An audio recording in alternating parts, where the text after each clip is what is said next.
relation between the central and state government.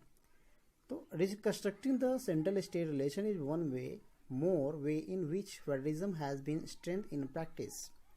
तो central और state government का क्या रिलेशन हो, इसके लिए आपका ज़्यादातर जितना ज़्यादा इसमें रिलेशन होगा उतना ज़्यादा फेडरलिज्म और अधिक स्ट्रेंथफुल होगा. How the constitutional arrangement for sharing power work in reality depend to a large extent on how to ruling parties and leader follow this arrangement.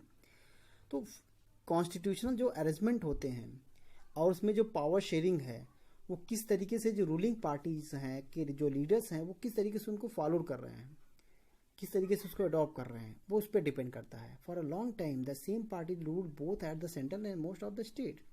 तो 1990 के पहले 1990 के पहले ज़्यादातर स्टेट्स में जो सरकारें थी वो किसकी थी, वो दोनों तरफ एक ही सरकारें होती थी. सेंट्रल में भी जो है एक ही पार्टी की सरकार होती थी, स्टेट में भी होती थी. तो उस टाइम पे बहुत ज़्यादा जो है वो दिक्कत नहीं होती थी.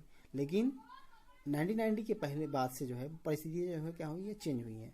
This mean that the state government did not exercise their right as autonomous federal unit as and when the ruling party at the state level was different, the party that ruled at the center tried to undermine the power of the state. लेकिन जब central में किसी दूसरी की सरकार है, state में किसी दूसरी की सरकार है, तो सेंट्रल गवर्नमेंट जो होती है वो स्टेट गवर्नमेंट को अंडरमाइन करने की कोशिश करता है, सो दबाने की कोशिश करता है. तो ऐसी कंडीशन में in those days the central government would often misuse the constitutional dismiss the state government that were controlled by the rival parties. तो ऐसी कंडीशन में जो सेंट्रल गवर्नमेंट होती है वो स्टेट गवर्नमेंट को क्या करती है, उसको कंट्रोल कर, उसको डिसमिस कर देती है अपने कॉन्स्टिट्यूशनल पावर्स का मिसयूज करके. तो ये जो है, ये जो भावना थी वो फेडरलिज्म की जो स्पिरिट थी उसको वो अंडरमाइन करता था. ठीक है, तो इसको बदलने के लिए all this changes significant after 1990. वो चीज़ें चेंज हुई कब, 1990 के बाद से. The periods are the rise of regional parties in many state of the country. और इस टाइम पे बहुत सारी रीजनल पार्टियाँ जो है वो उभर करके सामने आती हैं. This was also the beginning of the era of the collision government at the centre.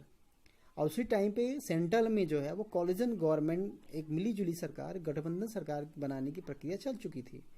And सीज no single party got a clear majority in the Lok Sabha. The major national parties had to enter into alliance with the many parties, including several regional parties, to the form a coalition government at the center. तो उस समय किसी भी party को full majority नहीं मिलती थी 1990 के बाद से.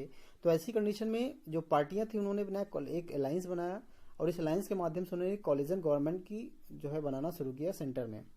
Sen this lead to a new culture of power sharing and respect of the autonomy of the state government. इससे जो है जो स्टेट गवर्नमेंट थी उसकी जो ऑटोनॉमी थी, उसकी जो स्वायत्तता थी, वो उसके में भी क्या होता है, बढ़ावा, उसकी भी रिस्पेक्ट होने स्टार्ट हो जाती है. This trend was supported by a major judgment of the Supreme Court that made it difficult to the state government to dismiss state government as an arbitrary manner. और जो आर्बिट्री मैनर मतलब मनमानी तरीके से जो स्टेट गवर्नमेंट को undermine किया जाता था, उसको दबाने की कोशिश की जाता था, उसको जो है कंट्रोल करने के लिए इस बहुत सारे जो है सुप्रीम कोर्ट के जो है ऑर्डर यहाँ पे दिए गए हैं. And this the federal power sharing is more efficient today to reward early year of the constitution came into force.